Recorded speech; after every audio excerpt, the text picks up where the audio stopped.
Welcome to Retcon Air, the Plotline Repair Podcast. Like the name suggests, this is a podcast that takes a look at the plotlines of movies, sitcoms, books, video games, and even Broadway shows. What we do is we break down who wrote the story, how it was received by the community, and how it impacted us. We also take a walk through the main moments of each story, and of course wrap up by adding what we might do differently if we had the chance to repair a piece of the plotline that doesn't quite jive with us. Now, we know it's a hell of a lot of ground to cover, so in the show notes, you'll find a table of contents with time codes to serve as a guide to each episode of Retcon Air. Myself and all the people that you'll hear in this show, we talk about this stuff because we love these pieces of work and we love getting the chance to talk about them. So, if that sounds good to you, stick around as we break down Batman, Court of Owls, Volume 1.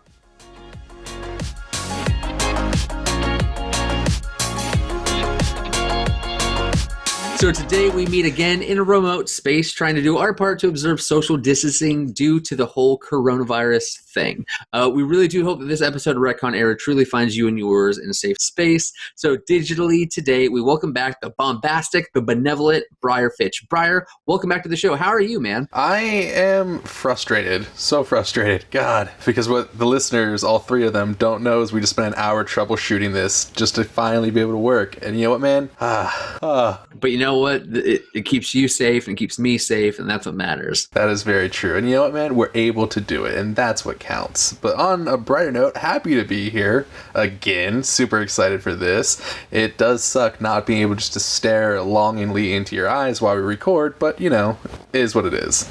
All right, so there's a surprise segment that I'm working in that I didn't tell you about because I think I forgot.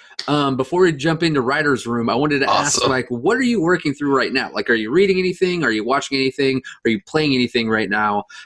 Just that you're really into that you want to just say, just kind of what you're on right now. Well, we both know that I'm illiterate and read as little as possible, so that's out. Playing through Final Fantasy VII Remake. That's what I'm doing. And did you play the original? I'm ashamed to admit I never actually finished it. Okay, but still, were you into it all that much, or did you? Oh, for sure. Okay. So then I think just other stuff got in the way, and then wasn't able just to come back to it. Yeah. There's a bunch of games that I never finished, like Mafia 3 and a bunch of other ones that I liked a lot that I really want to finish, but other stuff, especially when we worked at the stop, just got in the way. So okay, so you didn't finish Final Fantasy VII, but getting into the remake, how far into it are you, and what do you think so far? Okay, so the timer on it says 6 hours, but realistically it's about 5 hours of gameplay. That other time is probably me sitting there in a pause screen while I did something else around the house or something, or tended to my kid. But so far it's great. It is absolutely beautiful. The thing I like about it is you have 3 game modes to pick, or 3 difficulty settings to pick from. The classic, which is more turn-based, the easy, which is just you're here for the story, and then normal, which is a lot more involved. You can run around, you can move, you can do this and that, you can bob and weave in fights, and I'm having so much fun with it. I like the fluidness of jumping from character to character in the fight, in that moment. It's so much fun. Well, good. So that's a big thing that you're working on right now. I jumped in just like you did. There's a bunch of other stuff that I want to be doing, but I really want to dedicate some time just playing this game because this was my introduction. Final Fantasy VII specifically was my introduction to RPGs, and that got me into Legend of Dragoon, Chrono Trigger. So that kind of started me in my journey there. So while I know that we'll probably never get a Legend of Dragoon remake, probably ever, Final Fantasy VII Remake is at least a great step in that direction. So it sucks that we're getting them in segments, but it looks amazing, and I love how it handles. And then I just switched my mini map to be dynamic instead of static. And I know it sounds stupid, but that little mechanic switch around completely changed my gameplay experience of just having a better sense of where I am in the game and moving through it. So I love it. I'm really excited to jump into it. Pretty much when we're done with the recording, I'm going straight into it. So same. We're not rushing this episode by any stretch because Batman Court of Owls Volume 1 is a fucking rad story, and I can't wait to break it down. But I wanted to start at least by just talking about what we're doing now, and I'm going to start working that into the show going forward, if that's cool with you. Cool. I'm also passively trying to platinum God of War, but I'm getting super frustrated at Niflheim and was it Muspelheim? I feel like I'm saying that one wrong. Waffleheim. Thank you for taking that little unscripted detour with us real quick. But now, why don't you go ahead and get started with the Writer's Room? So, Writer's Room is where we briefly explain who contributed to the story we're about to break down. Since Retcon Air focus on plot lines, we'll focus on the story of Batman, Court of Owls, and the people who wrote it. This bad boy was written by Scott Snyder, real MVP, and it was illustrated by Greg. I know I'm going to say I looked at his last name a million times. I know I'm going to say it wrong, but I'm going to say Capullo. Capullo? I did the same thing the first time. I thought, that was my own fault, but yeah, Capullo. Okay, so Greg Capullo, which that dude is rad AF. Both of them are, really. So I'll go ahead and I'll talk about Greg, whose name I've butchered, if you want to go ahead and talk about Mr. Scott Snyder. Sure, that seems fair. So my boy Scott, Scotty actually started his professional writing career with Marvel back in 2009. He worked on The Human Torch and then Iron Man Noir, which is pretty dope. He, earlier before that, created Voodoo Heart, which is kind of how he splashed. I think that was in 2006.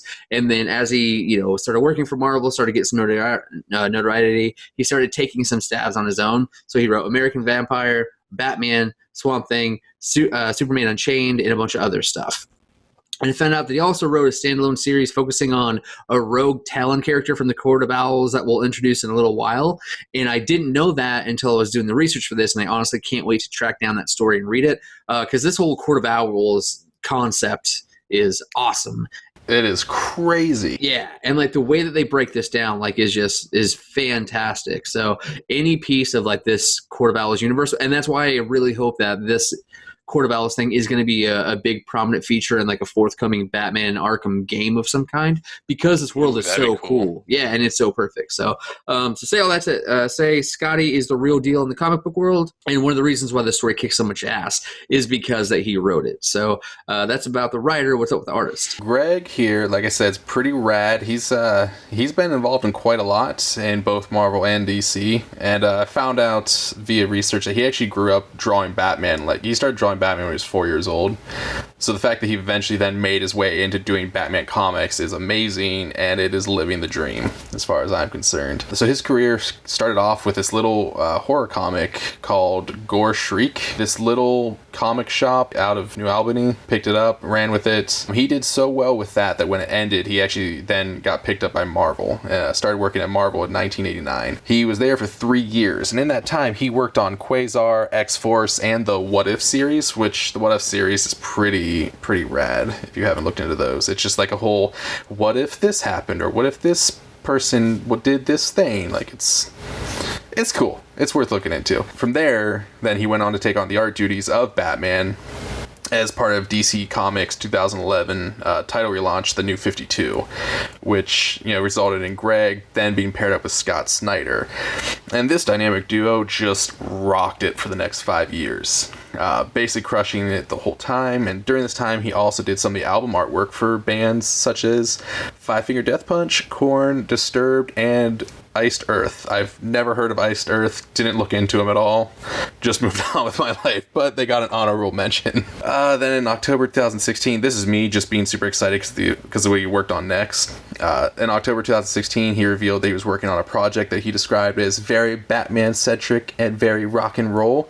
And then in April 2017, at Fan Expo in Dallas, he announced Dark Knight's Metal, which is the best.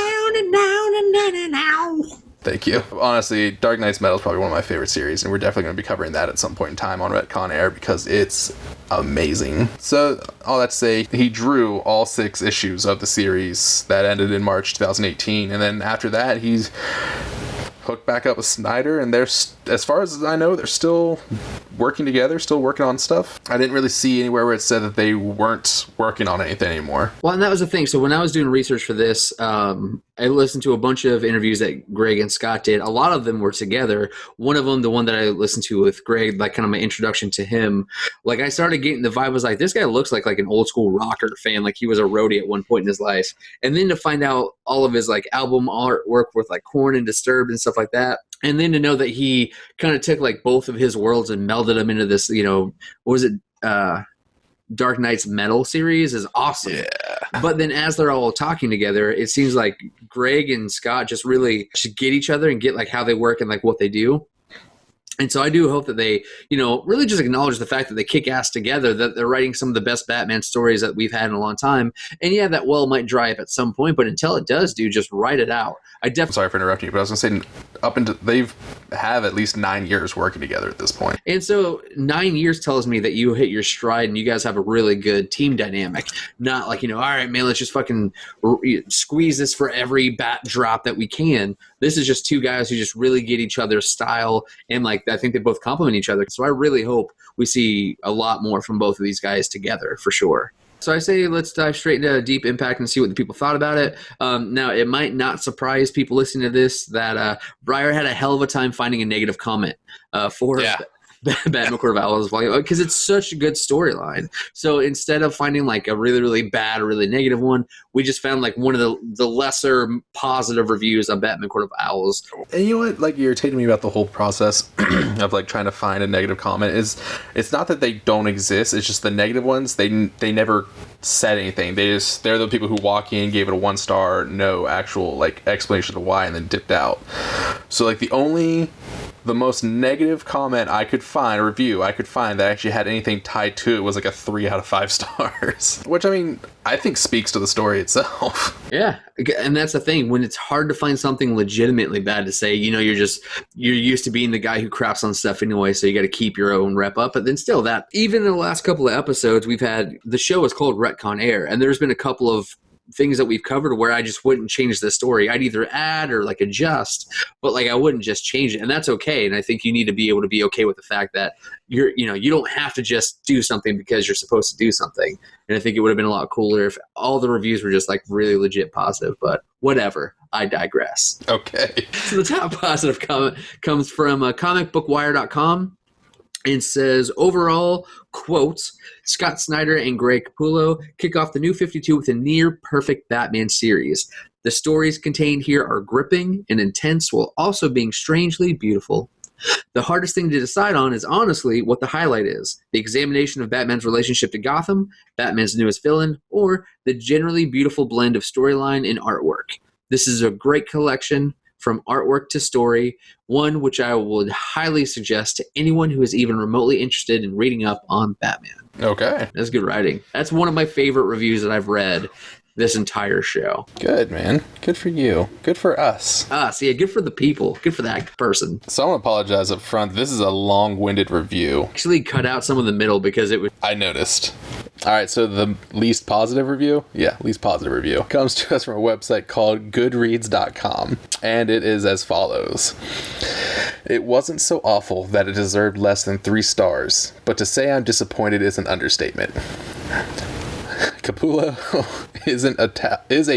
Capullo is a talented artist. Yeah, I was like, you bite your fucking tongue there, fella. Blasphemy. Not on this podcast, not on any podcast. Not now, not ever. Capullo is a talented artist, but I'm not a fan of chubby Batman. Okay, maybe... I really feel like they're just grasping at something to hate.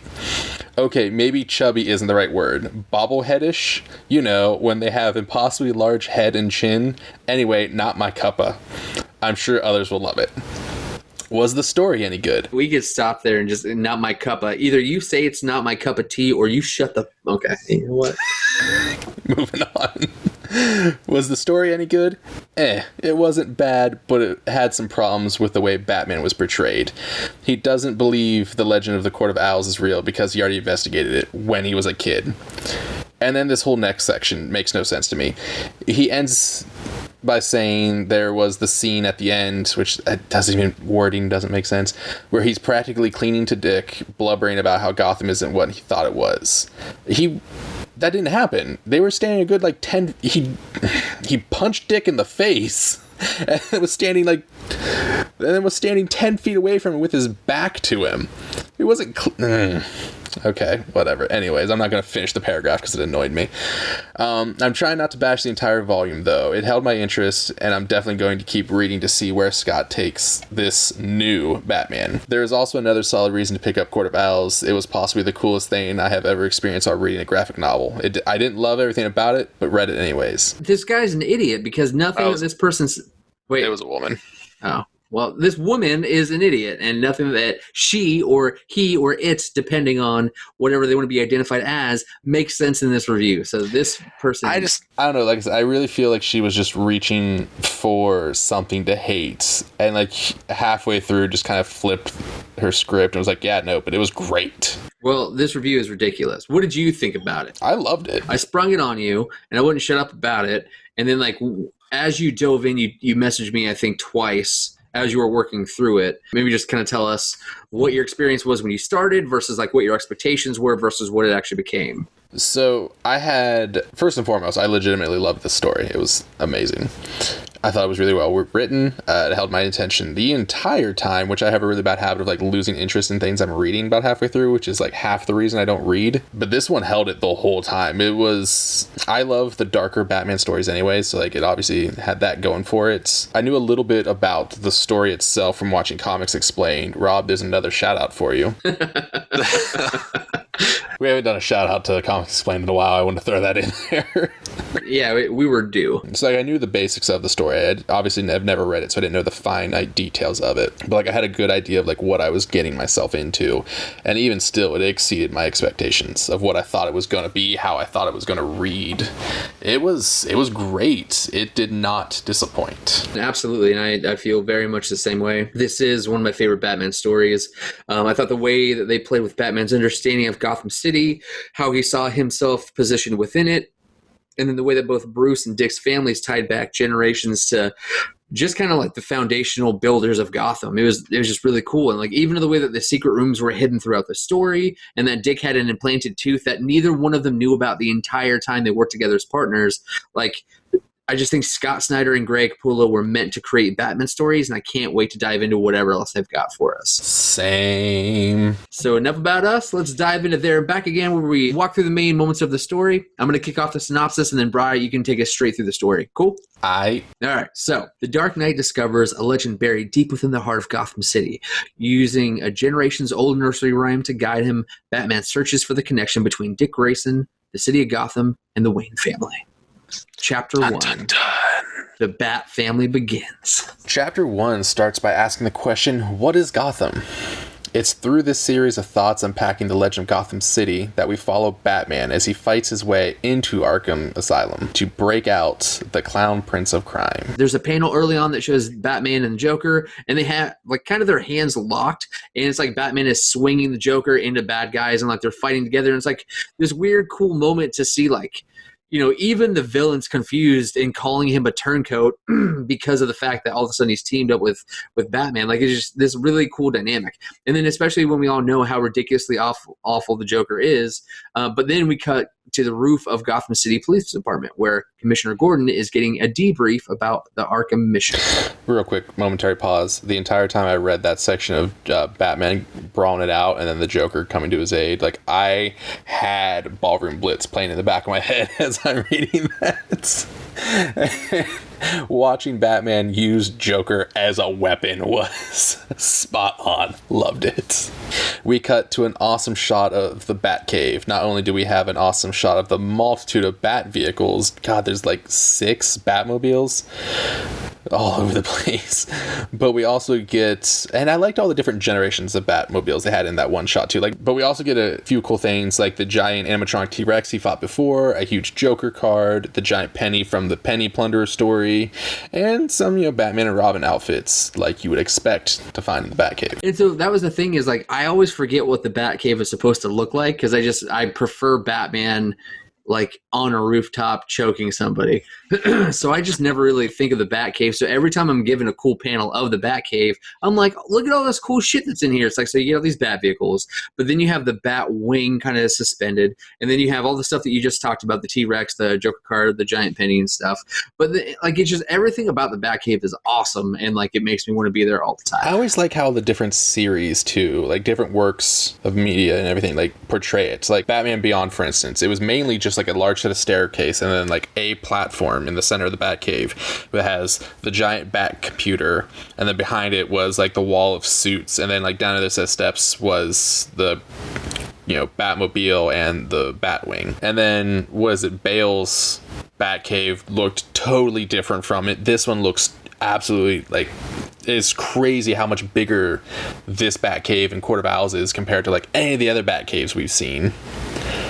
I love how it's constantly changing. And that's the kind of cool thing about this story is like this sets Bruce at a point in time where he's been in the game and has inspired people for years and years and years. So this is like his full, Batman legacy presence completely enveloping all over the place. Because you even get, a shot of the Batwing later on. I mean, he's on his third Robin at this point too. So it's awesome. I kind of love all that stuff. All right, like Joker walks up out of the shadows, makes a quick joke about Bruce actually practicing brooding. But what's more interesting is that this is a showcase of the new Bat tech at work. It seems that the Bat computer is linked to a contact lens that Bruce wears, a Bat lens, that's what we'll call it. But also, the Joker is none other than Dick M.F. Grayson, wearing this cool hologram mask that can make the user look like whoever Batman needs. And this story gets a lot of things right. And the way that we look at the Bat tech and how we get to shoot, this whole Bat family segment in a second, like it's just so cool. It works so well. Because next we see Dick and Bruce both suited up because after, Dick Grayson takes that hologram mask off, you see that both of them are dressed to the nines. And then they exit the Batcave and they're greeted by Damian Wayne and Tim Drake. So with one panel, you're introduced to the entire male Bat bloodline and given a few looks at just how the Bat computer really links to that contact lens and how it all works together, which is pretty cool. Because like as Bruce is adjusting his tie, you can kind of see him testing out the retinal scanner, like face recognition software, and even them kind of like joking amongst themselves about it all. It was really cool. But like for the guys at first, what did you think about this intro to the different generations of Robin? So they introduced everyone in one page and did it perfectly because like it was very to the point of who's who, what their current role is. Dick is now Nightwing, Drake is now Red Robin, and Damian is Robin. So like in that one page, it was very to the point. It was this is who this is his role, this is blah blah blah blah blah, and it was dope because they did it all through just highlighting how the new Bat lens can has that face recognition. It was awesome. Yeah, absolutely. I loved it. And like Dick Grayson specifically is like one of my all-time favorite DC characters. But then it's really cool to see the way that all of these guys interact with one another. So like Bruce is, he's just kind of stoic and he's just testing his new gear, which is probably what they're so used to is Bruce just absently in his own mind trying to work something out.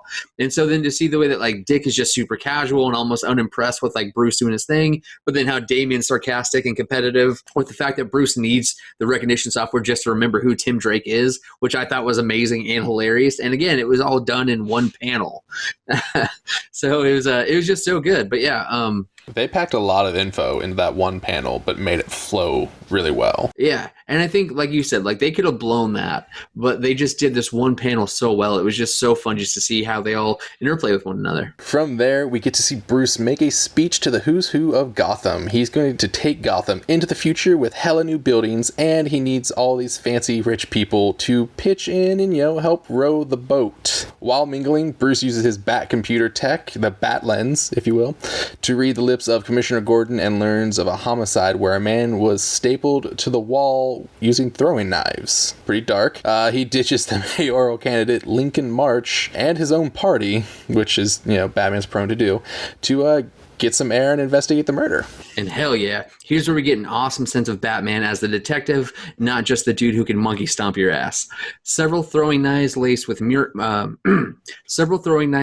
mercury for steady flight and an owl logo on them are all that keeps a dead man from falling onto the floor in a bloody heap. Batman uses some tech in his suit to run the DNA from beneath the victim's fingernails, but stops when he smells a heavy amount of paint thinner nearby. He grabs a cigar from the GCPD detective working the case and places it against the wall to reveal a message scrawled in oil, now burning in fire, that reads, "Bruce Wayne will die tomorrow." Dun dun dun! And the DNA beneath the dead guy's fingernails? Oh, that belongs to Dick Grayson. Oh shit! Dun dun dun! Chapter 2. This town ain't big enough for two legends. Beautiful. Well done. Thank you. That was just... Well, that cliffhanger at the end was just all over the place. Yeah. All right, so Chapter 2. Chapter 2 starts off with Bruce Wayne getting kicked the fuck out of a window. And just free falling. But even so, he's doing a legit job of explaining why it would have been so hard to get kicked through the window.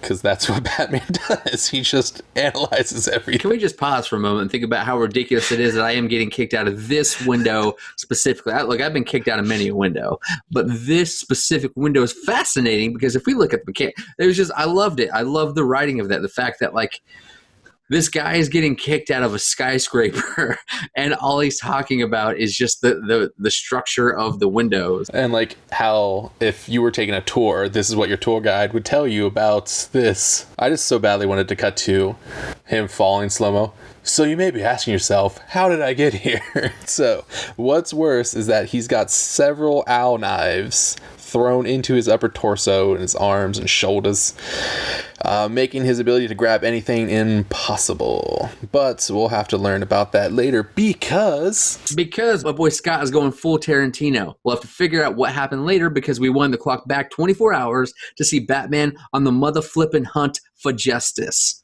Batman has spent the previous day chasing bad guys, observing autopsies, and debunking the strange Order of Owls theory. We learn that the victim, full of throwing knives, had scratched Dick Grayson in an encounter earlier that week. The victim had been saying that, quote, "They're real. They're everywhere. They're sending him for you. Oh, I love you."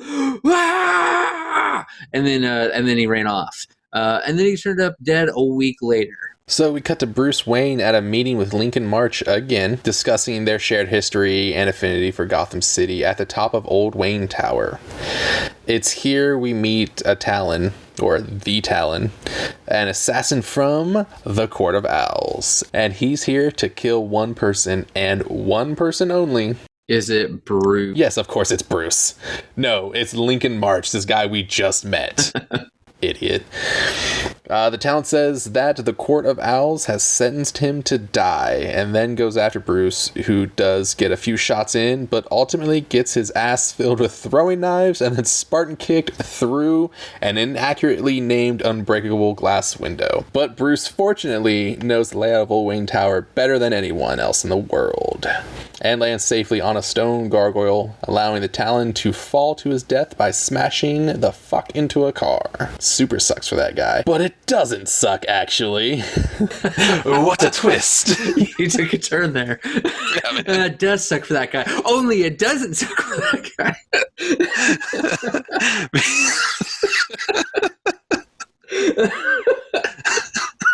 Sorry, that was a beautiful moment. I apologize. Nah, you're good.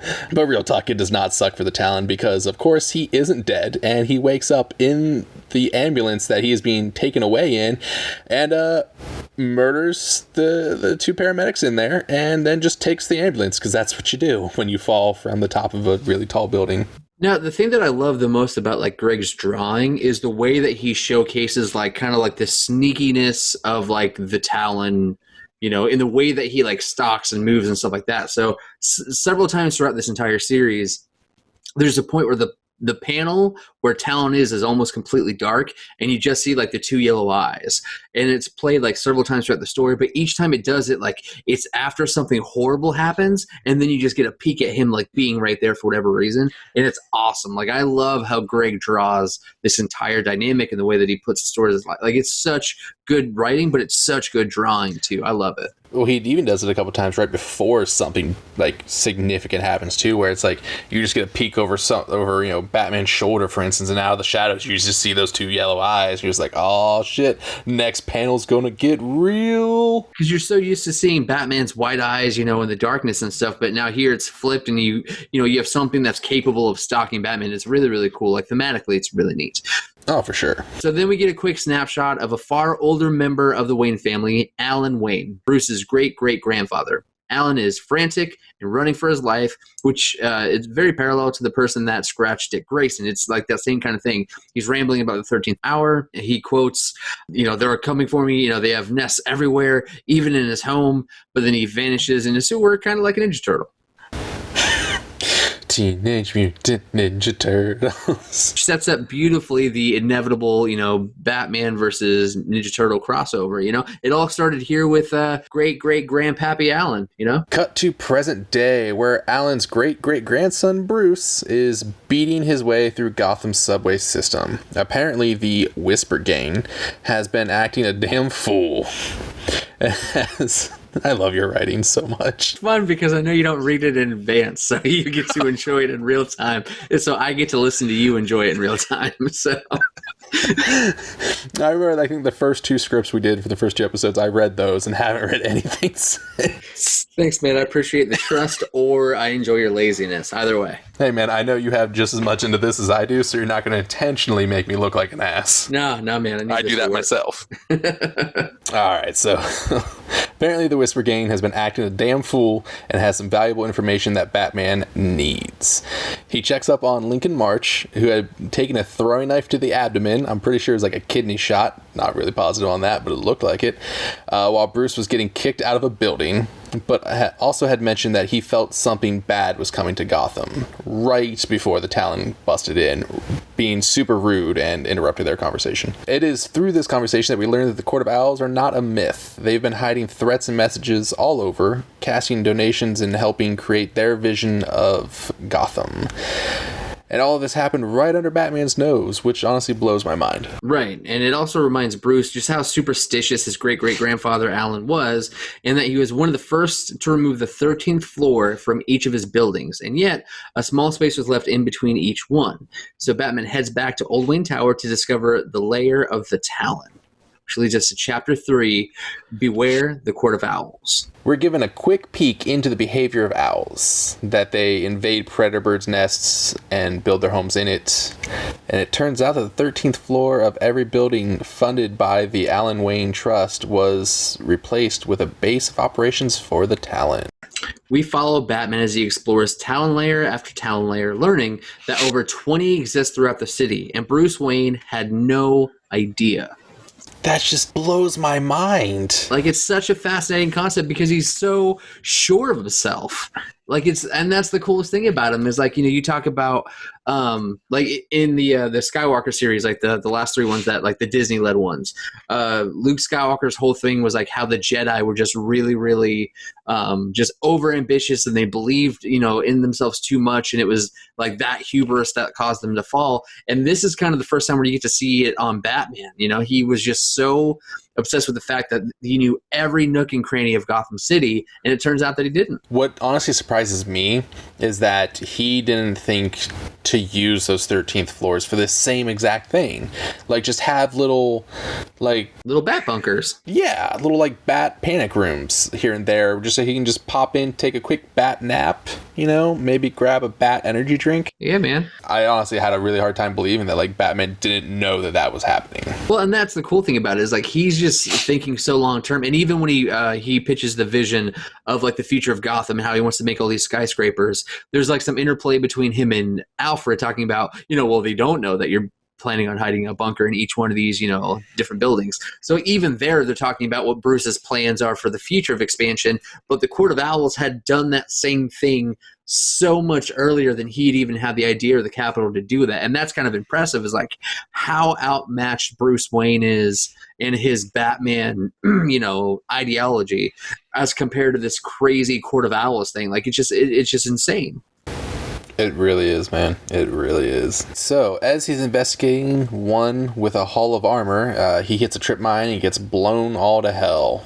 Which, technically really just blown out of the building, but, same. Potato. Yeah, and it's really cool just to see how quick Batman's reflexes are, how much damage he can take, but also how his team can step in to put his ass down if they need. Because we cut to the Batcave where Batman is examining the exhumed body of Alan Wayne, which is very gross and Batman-like.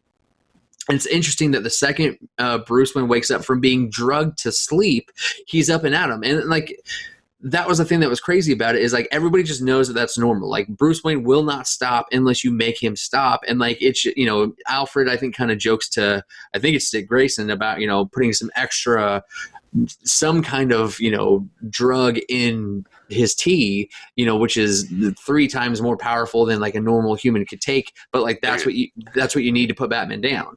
Like he alluded to how they've been slowly just upping the dosage, because I'm assuming they have to do it so much that Batman's just building a tolerance, which makes all the sense in the world, really. That's the thing. He comes to from being drugged to sleep, and then he's just up and at him, and like he's got to get back to work. Yeah, he holds no grudge whatsoever, because even he knows that like that's the only way for him to sleep and just to stop and breathe is for them just, drug his ass. You know what, man? I respect that. I respect that from him and his work ethic, and I respect that the fact that he's just cool with it. He's like, yeah, of course, they drugged me again. Well, I guess that makes sense. I was just blown out of a building. Do you think Alfred just has to like mix up how he does it, like how he slips him the quote unquote sleeping pills? Like, you can't just keep putting in the tea. Bruce is gonna find out and quit drinking the damn tea. Yeah, I think like Alfred is like secretly a master chemist. So like his toothpaste, his fucking shampoo, his the handle on the gas pump or whatever else, like everything is kind of laced with drugs. So by the time he gets home, he's like already been dosed like 78 times, and he just finally collapses. I like to think there are some times where Alfred just decides to have a little fun with it and puts on like a tribal mask and has like a dart gun and just like darts Bruce. Every once in a while it's just ecstasy, just to like get him to relax a little bit and have fun. Yeah, Alfred's the best. He is the best. He's the dad that we all wanted, but don't deserve. None of us got. So we watch Bruce Wayne and Dick Grayson have a conversation about the obsession and focus. We learn about Bruce Wayne's first case as a quote-unquote detective. He investigated the Court of Owls as a boy, suspecting that they were the reason his parents were killed. But all he found was a vacant room, and he almost died. He blew his first case like an idiot and laid the foundational rule to never get emotional about a case ever. So I thought this concept was the coolest thing, just to see how obsessive Bruce was even as a boy, and how he used that to sculpt the man he would become. And it's also rad to see the dynamic between the two of them, how Bruce will just write Dick Grayson off, how Dick Grayson will just check him, but Bruce will call him back before it's all over. Like I thought that was really, really interesting. And then like to know just like the obsession that drove him for the rest of his life started the second his parents died. Like, because we always talk about, he had to get drugged just to stop. And that isn't something that's new. That's something that's just always been. Do you think, like, how far back, that's how I want to word this, how far back do you think the Alfred drugging him to sleep started? Sweet 16, maybe? Yeah, that sounds about right. So, okay, I really like the idea that Bruce's first case was such a train wreck that not only did he almost die, but he then just based everything about himself, moving forward on that failure. Because, it was a pretty catastrophic failure. Yeah, dude. I believe he said when Alfred finally found him after, like a week, he was comatose. But I also really like and respect the bond that, like, Bruce and Dick share. Like, the whole, like, writes him off, checks him, calls him back. Yeah. Because, it's really reflective of, like, the time they've spent together. He was the first Robin. And, all the experiences they've had together, it really shows that. Well, and that's a good point, because if you think about it, we were shown all of the Bat family, right? Tim Drake was there, Damian Wayne was there, we see Alfred, but, like, throughout the story, typically it's Bruce talking to Dick throughout the entire time, and the story focuses kind of on the both of them. But it's interesting that it's I think Dick is one of the few people that Bruce will actually listen to, whereas Alfred is his caretaker, butler, and everything else. Bruce owes Alfred that respect, but I really think Dick earned that respect. Tim Drake and Robin are still earning that respect. So I think Tim Drake is just now, starting to go out on his own and kind of find his footing. Damian is definitely kind of in training. He's a rookie, but Dick is very much a peer, Yeah. Love it. All right, so then Batman strikes out to investigate a clue gotten from the DNA analysis of Alan Wayne. He goes back to the sewer where Alan had died, because supposedly Alan had drowned there, and gets ambushed by the Talon and thrown into the labyrinth of the Court of Owls. And can we talk for a bit how cool it is that not only was there an entire organization that Batman didn't know about, but they had bases all over the city and then even built these labyrinths for people to kind of compete in and shit like that. Like, it's crazy. They have such an extensive network that is literally all all over Gotham. And Batman, who is supposed to be the world's greatest detective, had no fucking clue. And it's because at this point in the story, he's completely convinced himself that the Court of Owls doesn't even exist. He just refuses to even acknowledge that there's the possibility, which is infuriating. So, I mean, I can only imagine what's going through his head when he realizes, like, oh shit, this is real. I'm an idiot. Well, and that leads us into Chapter 4, The Legacy of Batman. So here, it's my other favorite part of the storyline. Like, what would happen if Batman was just gone? If he did die, here we're given an awesome sneak peek at how the mantle would be carried on in the absence of the Dark Knight. We see Detective Gordon, we see that Detective Harvey guy telling Gordon to stop blasting that bat signal since it's been 8 days since the vanishing. But Gordon says that it isn't just for the bad guys as a reminder, it's for the good guys that are still fighting. And so then right after that, we see Nightwing kind of assume the mentorship role over Damian's progression, because like we said, Tim Drake is kind of on his own. He's still learning. He's still figuring it out, but like he's self-sufficient. Damian is the rookie. Damian's the one that still needs that coaching. So it's really cool to see that Nightwing swung right into that role and is the one that's taking, Damian out. We also get to see Batgirl, Alfred, and then we get to see Batwing, who I had to research, and that's kind of like from the Batman Inc. storyline where Batman started going around and like seeing who he influenced. And there's like people in other continents that are acting as Batman in their respective countries, which I love. And Batwing is one of those characters. Oh, was that one little panel where it almost showed like a blue glowing like bat okay, I had no idea what the hell that was and obviously didn't look into it. It's like the South African Batman. It's the coolest thing. Like I love that chain of thoughts. That Batman's mantle is so dynamic that he would eventually start working in other countries and establishing like presence of Batman in each one. It's awesome. I love it.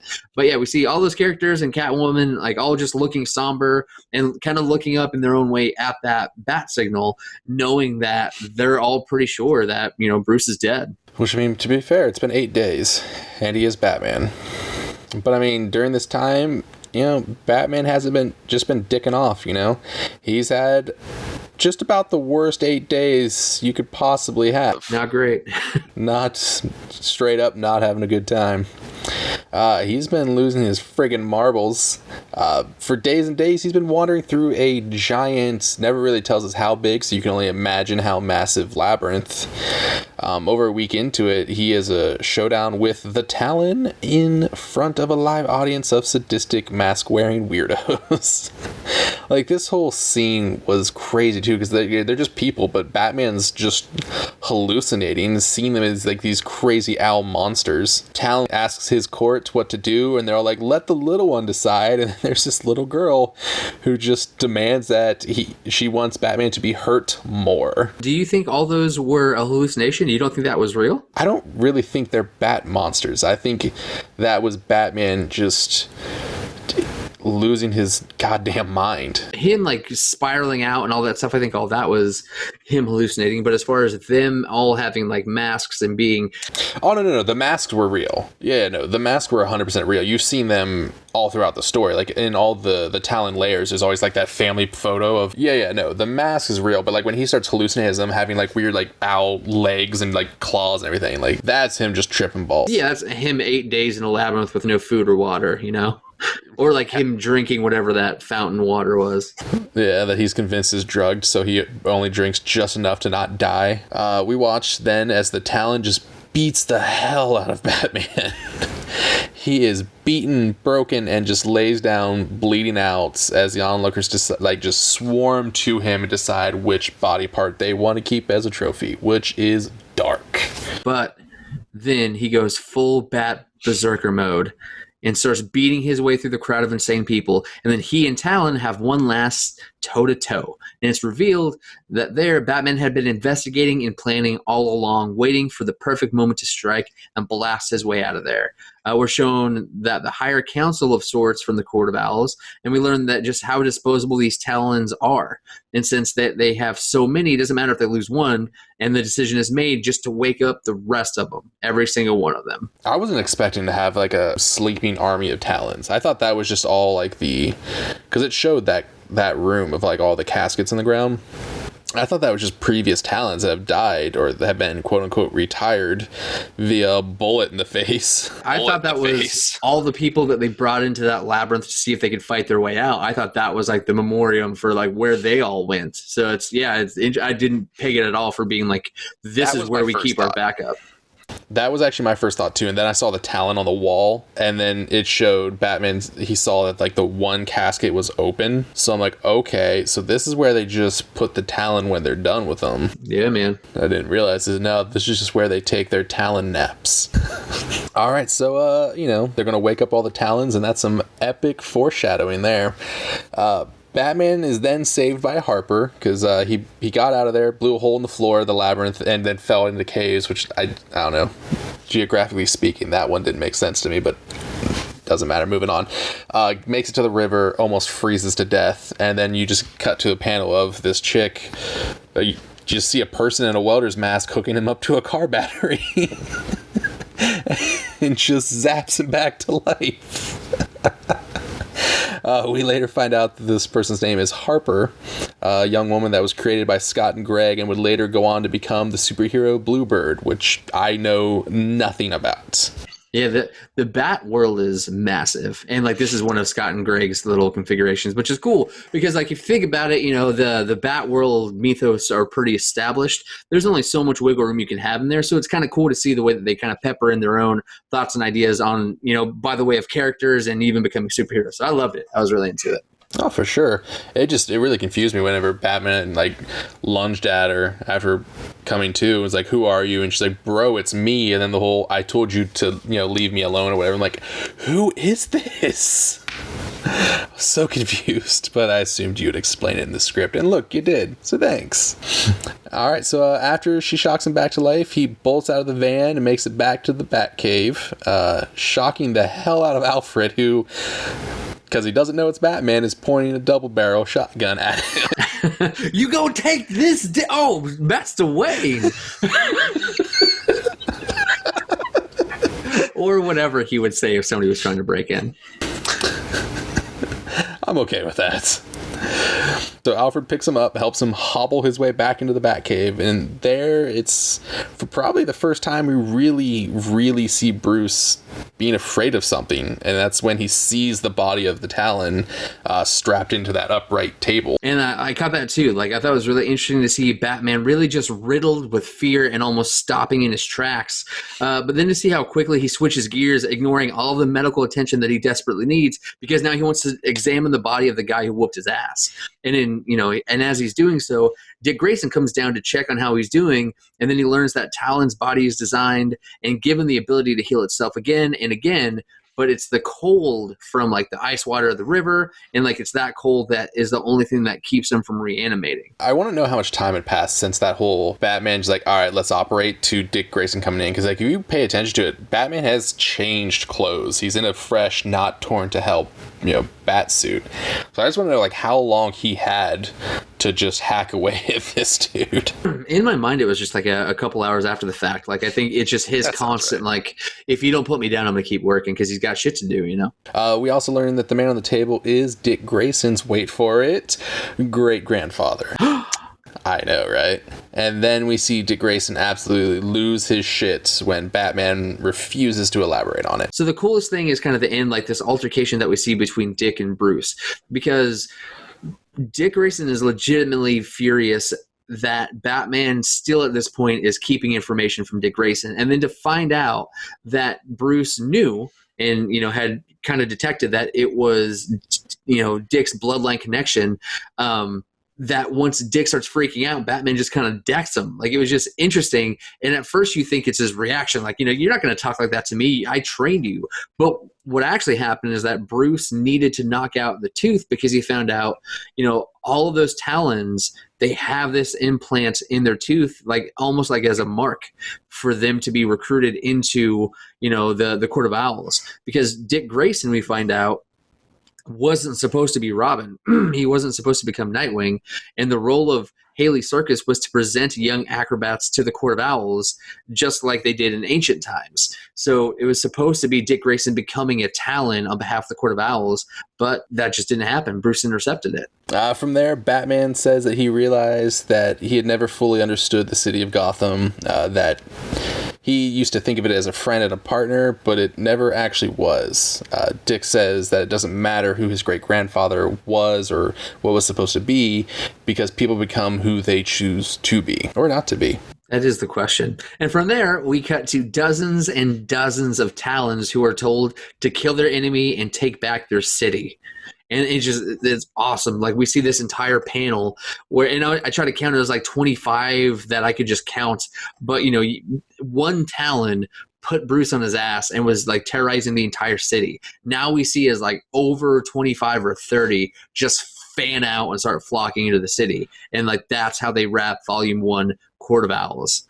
And I was thinking about that too. So at this point in time, I'd like to think that Bruce could take on a Talon one-on-one at this point. Like, I think he really kind of has dialed in like their fighting style and all that. But let's just say 30 of them. Like, I was trying to picture like Batgirl trying to fight one for the first time and like getting her ass handed to her, Nightwing trying to fight one and getting his ass handed to him, and then like Damien's just sitting there like, shit, please just don't hit me in the face.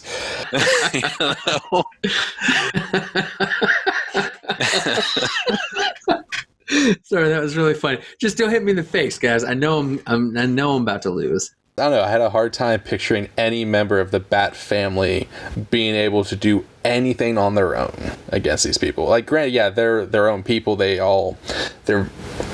wildly different from Batman in their own way, but also they were trained by Batman, and this dude dropped Batman. So, like, I don't know, I'm really excited to read the next installment of this, because I want to see how the Bat family handles this clusterfuck that's about to hit them. Spoilers, you're going to love it. Ah, good. I was worried I was going to hate it. No, you won't. Any other final thoughts on this story before we dive into the retcon section? It was one hell of a wild ride, man. That is for sure. It's the first piece of work in a long time that I legitimately couldn't stop reading once I started it. Like, that first night when you sent me the link for it, I knocked out the first 30 pages when I should have absolutely have been in bed. Like, I had it all pulled up on my phone.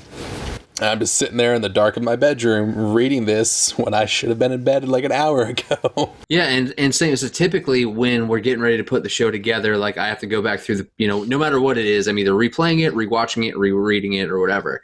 And normally, like, that part is a slog because I'm trying to like put the story together for there and back again.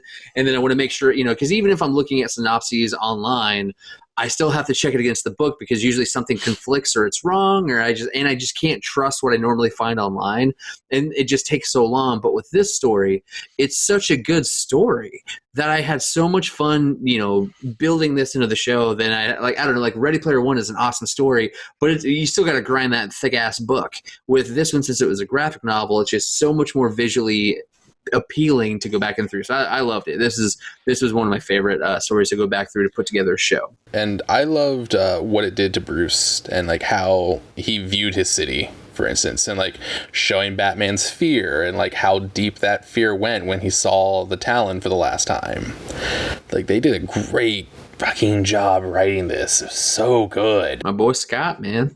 Well, also, even though we love this story, we have to get to the retcon section because that's what we do here on Retcon Air, the Plotline Repair podcast. So, Bryar, what would you change?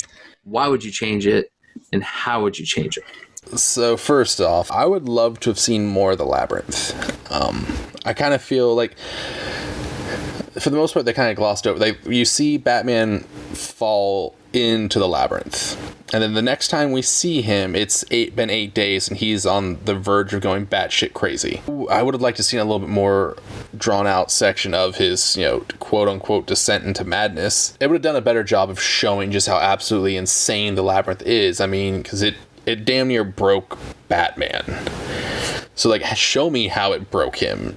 Show me how it did it. Because, like, they did a quick little, like, hey, here's these rooms. Here's, like, this hall of pictures. Like, there's just constant photographs of all the previous people in there as, the days went by. Just to really highlight how they're losing their shit. but I would have loved to have seen him losing his shit. Also, I would have liked to see just a little peek through the keyhole into the training the Talon goes through. I mean, show me what this guy had to go through to get to a point when he can go toe-to-toe with and beat Batman. Like, even if it's just like a quick little, 2-page montage of him just going through all this insane shit. Just, show me that. Show me what, again, he had to go through to get to where he is now. Because, like, that John Doe at the beginning who was, stuck to the wall with the throwing knives, they find out that he trained the Talons. Like, okay, so we established that they have a training regimen. Just show me what that regimen is. Like, I want to see what it is.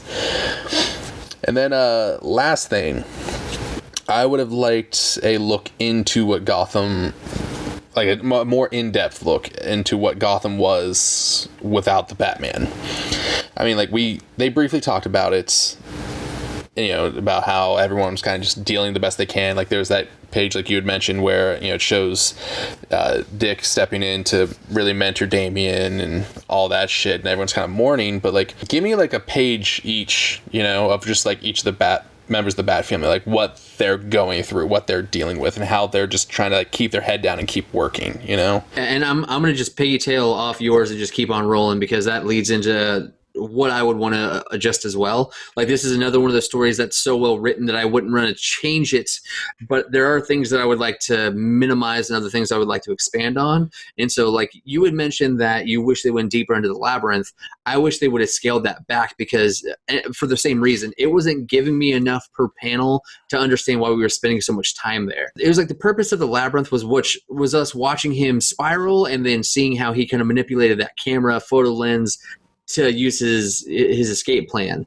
But it still felt like we spent a lot of time there without it really unpacking about, like, what all he was going through as he was descending into madness.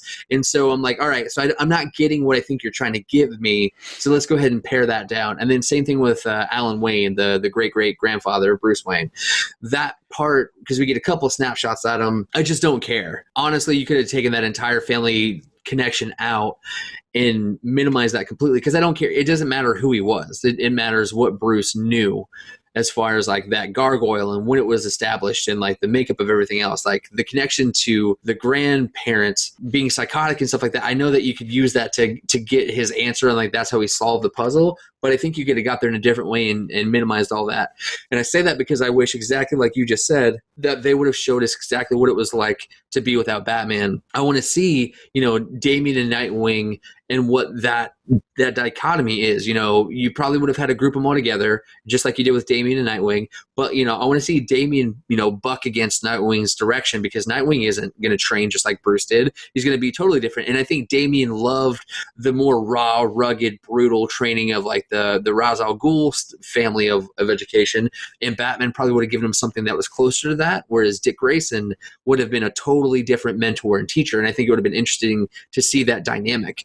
And, maybe Batgirl and Red Robin, because she's probably his senior too, more on the level with Nightwing than anybody else, and to see how they kind of go out together. I just think them expanding what it was like with the loss and how, they were kind of, and exactly like you said, like, to see the other Talons face off against them. I think there was a caliber of success that Batman added that they would completely lose. Not that they were incapable, because they did a lot of stuff on their own with Teen Titans and their own adventures and stuff. But I think if you could just spend more time with, like, them trying to figure out how to do it on their own now, that would have been way more interesting than any of the Alan Wayne panels and, like, any of the stuff that we got out of the labyrinth. So that's what I would change, and that's why I would change it. So let me try to change your mind real quick. Sure. So the whole Alan Wayne tie-in, I think it was needed because so when Batman was, on the verge of death, he's ready just to peace out. He's literally talking about how his body is just screaming for him to stop and let go. And that's when he looks over and he sees the picture of his great-great-grandfather, Alan Wayne. And he talks about how you can see, like, the begging and pleading in his eyes for just someone to help him. And that's when Batman says, like, all right, enough's enough. And that's when he rallies and goes full Hulk and just wrecks shop. I think that family tie and seeing that photo and seeing like the hurt and pleading in his, great-great-grandfather's eyes, I think that was needed to get him up off his feet and get him the hell out of there. I think without that, he would have just died. Yeah. I don't know, maybe. And so plot armor would have kept him from dying, but that at least is a more interesting hook, lifeline out of that situation than just something, him just deciding, nah, never mind, I ain't dying today. So I'll give you that one. They didn't do it that way, which is why I wanted Axe. But if they, I see what you're saying. They could have done it differently. If I would have got more of a sense of that, maybe I would have liked it better. I just didn't get that sense of that. And maybe that's just how I interpreted it. But that would make sense though, because that gives him more of like a reactionary point than him just deciding, I'm never mind, I'm not going to die, even though I just said, let me just die. So I'll give you that one. Well done. Point for Bryar. All right. Well, any other thoughts before we shut this bitch down? It was an amazing story, and anyone listening, if you haven't read it, you should read it. Do it. But not just for yourself. Do it for Batman. And do it for Scott and Greg. Yeah, if you're listening to this podcast, especially if you've made it all the way toward the retcon section ending here, we've definitely told you the story, but the visual component to it, the art style of Greg Capullo is fantastic. And we left out like a lot of details. There's so much stuff that goes into. There's like entire sections that we had to kind of glaze over just to keep moving because he's run so long. But it's definitely a story that's worth your time. And like me and Bryar both said, like Bryar couldn't put it down, and I had more fun putting this story together than normal, just because this is so enjoyable to read. So. It's such an easy read, too. Like, it just flows beautifully. All right, so let's put this bat baby to bed. Bryar, thank you for hanging out with me today. I know it was really frustrating that first hour, but I'm really, really glad that we stuck through it and that you still wanted to do it when we got everything up and running, because I think this was an awesome episode. So thank you very much. It was my pleasure, man. I mean, that hour did suck, but I'm glad we were able to finally, hammer it out, get everything working, and we're able to actually do this episode, remotely via the interwebs, because we practice social distancing, which you should too. Also, stay at home and wash your damn hands. For all of you that are hopefully staying at home and are safe, thank you so much for listening to Bryar and I break down Batman Court of Owls. If you're into it, we welcome you to support us on Facebook, Twitter, or wherever else you get your audio goods. Hopefully you're hearing this somewhere that does have some kind of like a ranking system. If you could be so kind as to leave a positive review of the show, let them know what we're doing, how we're doing it, and hopefully why you like it, and that will really help us out. So I appreciate it. Thank you so much for your time. We will see you next time on Retcon Air. Bye. There you go.